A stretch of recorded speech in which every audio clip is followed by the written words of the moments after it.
Bonjour à tous. Aujourd'hui, on va lever le voile sur un monde assez fascinant, celui des enquêtes numériques. Imaginez une scène de crime, mais entièrement digitale. Alors voilà, le pire est arrivé, une cyberattaque. Et maintenant, qu'est-ce qui se passe? Eh bien, c'est exactement là qu'intervient notre détective du numérique. C'est une véritable scène de crime, mais les enjeux sont colossaux. Allez, on plonge dedans. Et pour comprendre comment on arrête un cybercriminel, la première chose à faire, c'est de se mettre dans sa tête, de comprendre sa stratégie. En gros, quel est son plan de jeu. Parce qu'une attaque de malware, ce n'est pas juste un clic et c'est fini. Non, non. C'est un processus super méthodique, en 5 grandes étapes. Pensez-y vraiment comme à un cambriolage, mais dans le monde numérique. Il y a une préparation, une exécution et un objectif final. Ok, première et deuxième phase, entrer et s'installer. L'infection, c'est l'effraction. Le malware trouve un moyen de rentrer, que ce soit par une pièce jointe piégée, une clé USB, peu importe, il est dedans. Mais il ne s'arrête pas là. Directement après, c'est la persistance. C'est l'équivalent de cacher un double des clés sous le paillasson pour pouvoir revenir quand il veut, même si on redémarre l'ordinateur. Malin, non? Une fois qu'il est bien installé, le malware passe en mode furtif. C'est la phase de dissimulation. Là, son but, c'est de devenir invisible aux yeux des antivirus, par exemple en se cachant dans des processus qui, eux, ont l'air tout à fait normaux. Et une fois qu'il est bien caché, qu'est-ce qu'il fait? Il explore, c'est la propagation. Il se déplace sur le réseau, de machine en machine, à la recherche d'autres cibles.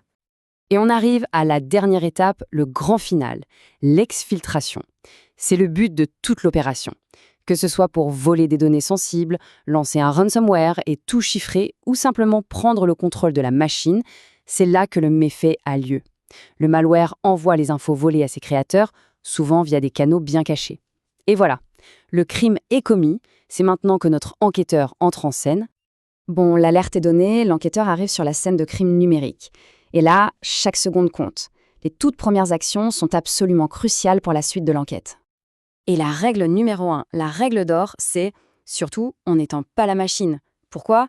Parce qu'éteindre l'ordinateur, c'est comme passer un grand coup de chiffon sur toutes les empreintes digitales. Ça efface toute la mémoire vive, la RAM, où se trouvent des tonnes de preuves cruciales. Les programmes qui tournaient, les connexions réseau, tout disparaît. Du coup, l'enquêteur va procéder en 2 temps. D'abord, la collecte à chaud, sur la machine encore allumée. L'objectif, c'est de capturer cette fameuse mémoire vive, la RAM, qui est super volatile.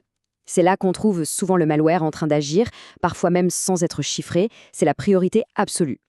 Ensuite, seulement après, on passe à la collecte à froid, où on fait une copie parfaite du disque dur.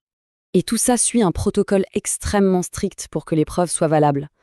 D'abord, on isole la machine du réseau pour stopper l'hémorragie. Ensuite, on capture la RAM. Puis, on fait une copie bit par bit du disque dur. Et enfin, étape hyper importante, on calcule une empreinte numérique, un hash, de chaque élément collecté. Ça garantit que rien n'a été modifié et ça crée une chaîne de confiance pour toute l'enquête. Ok, les preuves sont collectées et sécurisées. Maintenant, direction le labo. C'est là que l'analyste va pouvoir disséquer le malware, mais attention, dans un environnement totalement contrôlé et sécurisé qu'on appelle un sandbox. Et pour cette dissection, il y a 2 grandes approches. L'analyse statique, on étudie le code du malware sans jamais le lancer. C'est un peu comme si on lisait les plans d'une arme pour comprendre comment elle fonctionne. Et puis, il y a l'analyse dynamique. Là, on exécute le malware dans notre environnement sécurisé pour voir exactement ce qu'il fait en direct. C'est comme faire un tir d'essai dans un stand de tir contrôlé. Avec l'analyse statique, on peut déjà apprendre plein de choses, et sans prendre le moindre risque. On utilise des outils pour regarder ce que le fichier est censé faire, on le passe sur des plateformes comme VirusTotal pour voir s'il est déjà connu, on peut même extraire des bouts de texte du code, comme des adresses internet ou des commandes, qui sont de super indices. Ensuite, on passe au dynamique. On lance le malware dans ce fameux sandbox, qui est en fait une machine virtuelle complètement isolée du reste du monde. Et là, on observe tout. Avec des outils comme Procmon, on voit chaque fichier qu'il essaye de créer ou de modifier. Avec Wireshark, on espionne toutes ses tentatives de connexion à Internet. C'est là qu'on découvre son véritable comportement. Toute cette analyse, statique et dynamique, n'a qu'un seul but, transformer ces indices techniques en renseignements exploitables. Des renseignements qui vont non seulement permettre de comprendre ce qui s'est passé, mais surtout de se protéger pour l'avenir. Le trésor que l'analyste recherche, ce sont les indicateurs de compromission ou IOSC. Qu'est-ce que c'est? Eh bien, ce sont tout simplement les empreintes digitales uniques laissées par l'attaquant. Une adresse IP, un nom de domaine, l'empreinte d'un fichier malveillant, tout ce qui permet d'identifier cette menace est uniquement celle-là. Et une fois qu'on a ces IOSS, on les utilise pour muscler sa défense.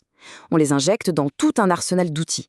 L'antivirus va pouvoir bloquer le fichier directement. Le DR, qui est un peu l'outil de détective sur les ordinateurs, va pouvoir chercher ses traces partout.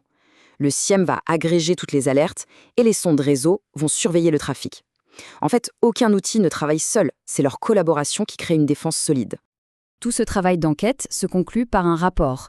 Mais ce n'est pas juste un document technique. Son rôle, c'est de traduire tout ce jargon en informations claires et en recommandations concrètes pour que les dirigeants puissent prendre les bonnes décisions et renforcer la sécurité. Mais évidemment, cette histoire n'a pas de fin. C'est un jeu constant du chat et de la souris. Les attaquants inventent de nouvelles techniques, les malwares deviennent de plus en plus discrets. Ce qui nous amène à une question essentielle pour le futur. Face à cette évolution, comment notre détective numérique va-t-il devoir s'adapter à son tour ?